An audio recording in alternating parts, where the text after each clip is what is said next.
Hey guys, welcome to my channel. It's Brianna here, or Bri for short. If you are new here, welcome. I am a flight attendant for a major US airline, and today I want to talk about why I left Spirit Airlines.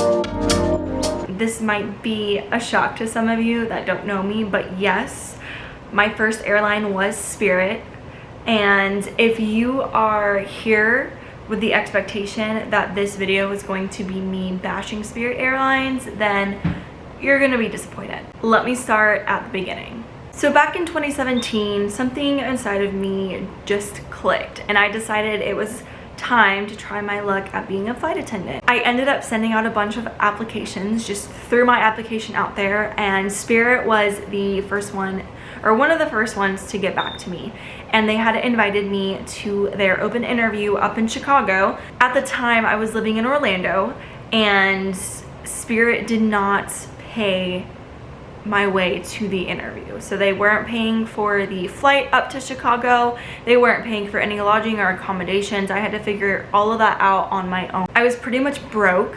I had just quit my job. I had absolutely no idea how I was going to make this work. I started driving for Uber, and anything that I pretty much made from my driving was what I used for my plane tickets and lodging to get up to Chicago, which ironically I ended up flying United up to Chicago for my Spirit interview because those tickets happened to be cheaper than what Spirit was charging. I had also booked a hostel for the first time, which, if you aren't familiar with what a hostel is, it's basically a dorm style accommodation for lodging. It's a lot cheaper than what a normal hotel is, and a lot of backpackers and people who are kind of traveling a lot tend to book these.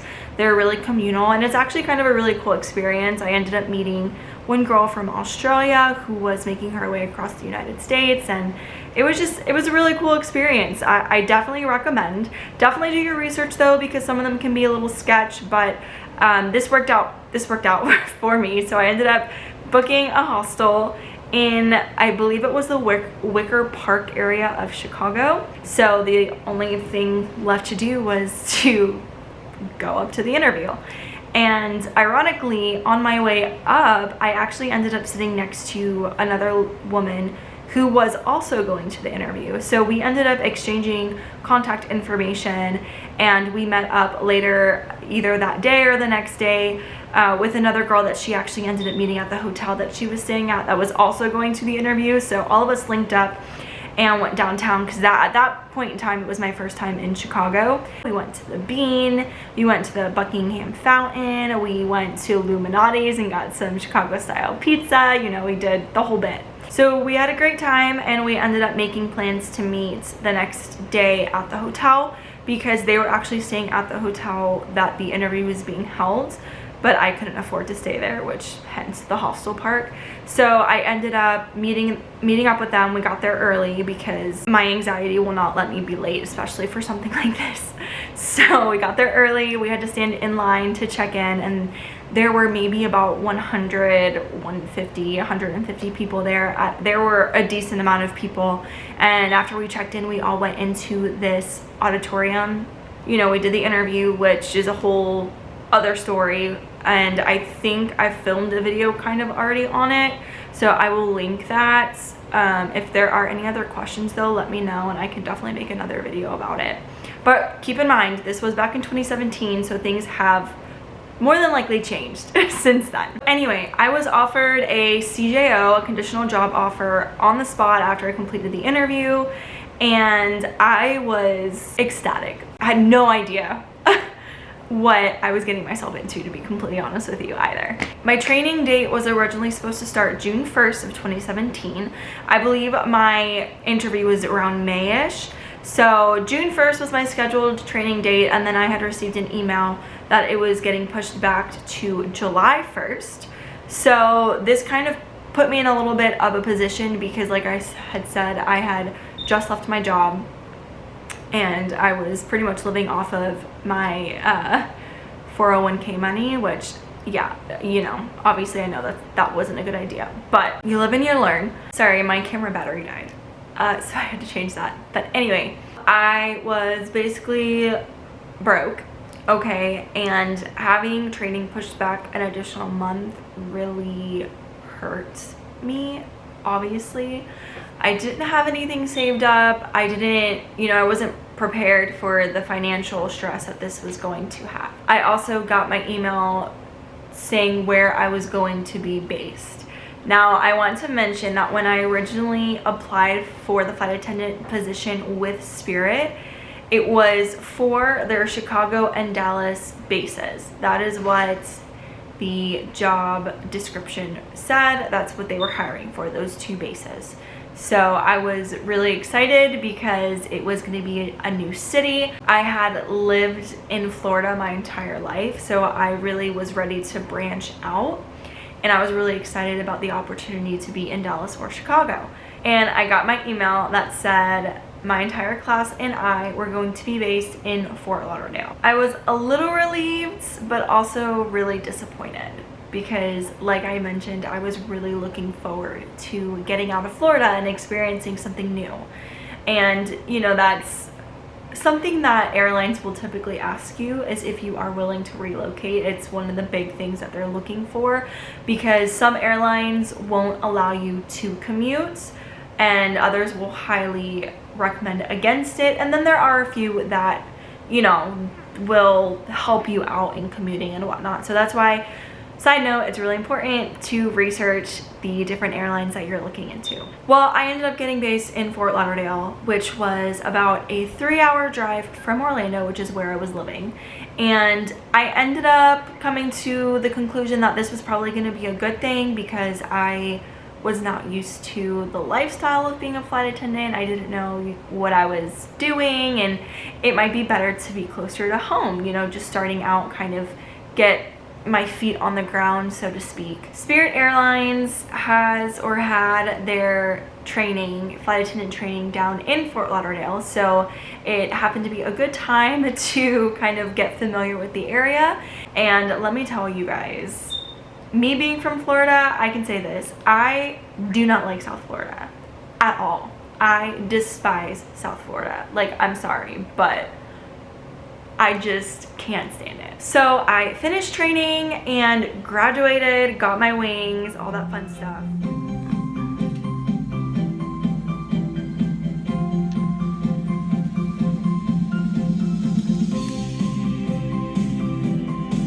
And I don't remember how long I had in between graduation and when I had to be back in base. I do remember that after graduation, we did our OE, which is your operating experience, where you go and you actually work a flight in front of trainers, essentially. And which was a little odd, because we had already graduated and gotten our wings, but if you failed your OE, then they could take it all back. So at my current airline, once you graduated, you graduated. Like, that was it. You had your wings and you were good to go. We did our OE and all that stuff before we even graduated. Anyway, let's say I had a few days to get my stuff together, right? I do remember that Fort Lauderdale, I believe, was one of the more senior bases for Spirit. And their reserve, they had 3 different reserve shifts. So there was Reserve A, Reserve B, and Reserve C. And that basically said the time of day that you were going to be on reserve. I don't remember exactly what each reserve period or shift was, but I remember I was on Reserve C, which was the afternoon evening shift. So I don't know, we'll say it was from like 2 to 10 p.m. or midnight or something like that. So that shift was prone to getting a lot of red-eye shifts. And I remember my first ever trip was actually a Denver red-eye turn. That was the first trip I ever worked. So in Fort Lauderdale, I was rooming with a couple of classmates. One of my classmates actually got an apartment down in Fort Lauderdale, and me and another girl were renting her extra bedroom. So we did that for the first month or so, and then I moved from that living arrangement to another crash pad.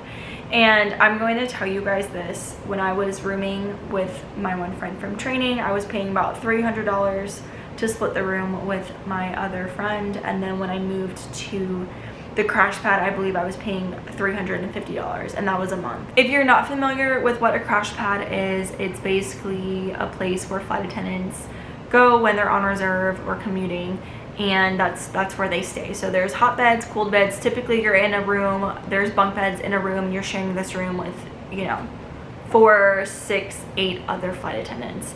A hot bed is basically where you share the bed with other flight attendants. It's not your bed. A cold bed it's your bed for the month. So there's different, you know, it's a whole other bit that we can get into. I moved into this crash pad essentially. I was only splitting the room with another girl, but there were other bedrooms where there were other flight attendants staying. So I was paying $350, and mind you, I was also paying for rent back in Orlando because I had an apartment with my boyfriend. So I was paying for my crash pad in Fort Lauderdale, I was paying for rent and all of my utilities back home in Orlando. I obviously had to pay for my car payment, I had, you know, to pay for all of my bills. And I'm gonna tell y'all, I was broke. I was so broke. It was bad. It was so bad. At the time, Spirit Airlines starting pay was about $20, I believe. So I was making $20 an hour. Monthly guarantee, monthly reserve guarantee, I believe was about 72 hours. So we were guaranteed to get paid for 72 hours for the month, regardless of whether or not we flew. And our pay rate was $20 an hour plus per diem when you were on trips. So I was broke. Like, I remember being in LA, my very first time ever in Los Angeles, and it was like my dream trip because I wanted to go out to California so bad my entire life. And I was finally there, and I had literally, no exaggeration, like $5 to my name. So it was bad. I didn't really think about having some sort of savings saved up before I started this. I really didn't have time. It all kind of happened really quickly. And just to put it bluntly, I was not financially prepared for this kind of lifestyle. And when I tell you I was working all the time, I was working all the time. I remember being so exhausted. Just, I can't even fathom how exhausted I was. I just remember the feeling. It was just pure fatigue, and I had never felt like that in my entire life. And it got to the point where I could no longer afford the crash pad, so I ended up just commuting. I would work a red-eye flight, and I would literally drive the 3 hours straight home after working the red-eye flight. I was sleeping in the crew room at the airport on days when I didn't get used on reserve. I was bathing, practically bathing in the sink at the airport. Other flight attendants would take me to their gym where they had gym memberships just so I could shower. It was terrible. And at this point, you could probably sit there and say, well, you know what you were getting into, or you should have been more prepared, and you can sit there and try to blame me. In part, that might be true. I wasn't prepared for it, which is the point of me making this video, to hopefully better prepare other people who are looking at doing this career. But at the same time, back then, this was not really talked about. People didn't tell you this part of this career. I truly had no idea what I was getting myself into. I loved my job. I really did, but I got burnt out so quickly. I knew that I wasn't going to be able to continue on like that. It was just unhealthy mentally, physically, financially. I just could not do it. So I had to make the decision to leave. I knew though that one day I would be back. I completely fell in love with aviation. I completely fell in love with this career. And I knew that the next time I came into the aviation career, that the timing was going to be right. Because at that time, it was not the right time for me. So if this was a movie, all of this would have been foreshadowed back in 2017 when I went to my interview on United to Chicago, because now that's the company I work for, living in Chicago. How crazy is it the way the world works? I know this is where I'm supposed to be. I'm not telling you this to try and discourage you from this lifestyle, this career, but I'm telling you this because the first time that I tried to do it, the timing wasn't right, but it is now. So if you take anything away from this video at all, I hope you take away that you need to have a savings account. You need to have some money put away, at least 1 month worth of bills saved up. Maybe 2. I hope that you also have an amazing support system because that's going to help you so much. I hope that even if it doesn't work out for you the first time, if this is something that you really want, you keep trying. If you have any questions about any of this, anything at all, please let me know.